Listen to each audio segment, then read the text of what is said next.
Hard work എന്ന് പറയുന്ന സംഭവം നിങ്ങളെ സക്സസിലേക്ക് എത്തിക്കൂല. ഹാർഡ് വർക്ക് എലോൺ, ഓക്കെ, അത് മാത്രം നിങ്ങളെ സക്സസിലേക്ക് എത്തിക്കൂല. പണി അധികം ഉണ്ടായത് കൊണ്ട് സക്സസിലേക്ക് എത്തണമെന്നില്ല. സ്വെറ്റ് അധികം ചെയ്യുന്നതുകൊണ്ട് സക്സസിലേക്ക് എത്തണമെന്നില്ല. It's about positioning yourself, strategising yourself and providing value. Position ചെയ്യില്ല പ്രോപ്പറായിട്ട്. കാരണം പണി ഇടേണ്ട സ്ഥലത്തെ പണി ഇടാൻ പാടുള്ളൂ. ലൈക്ക് എവിടെയാണോ നിങ്ങൾക്ക് വാല്യൂ അധികം കിട്ടാൻ പോകുന്നത് അവിടെയാണ് നിങ്ങൾ പ്രോപ്പറായിട്ട് പണിയെടുക്കേണ്ടത്.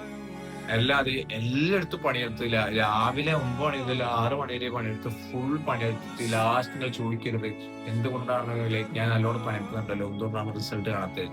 നിങ്ങൾ പ്രോപ്പർ സ്ഥാനത്തിൽ പണിയെടുക്കാത്തതുകൊണ്ടാണ്, പ്രോപ്പർ ആയ കാര്യത്തിൽ പണിയെടുക്കാത്തതുകൊണ്ടാണ്.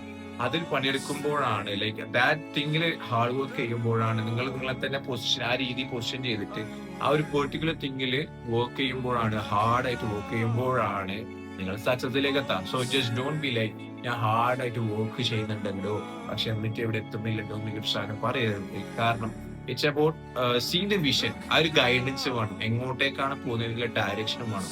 ആ ഡയറക്ഷനും വെച്ച് അതിലേക്ക് വാല്യൂസ് ക്രിയേറ്റ് ചെയ്ത് ആ പെർട്ടിക്കുലർ തിങ്ങില് മൊത്തത്തിലല്ല, ആ പെർട്ടിക്കുലർ തിങ്ങിൽ നിങ്ങളെ പൊസിഷൻ ചെയ്ത് വർക്ക് ചെയ്യുമ്പോഴാണ് സക്സസിലേക്ക് എത്താൻ. അല്ലാണ്ട് എപ്പോഴും സെറ്റ് ചെയ്യുമ്പോഴല്ല.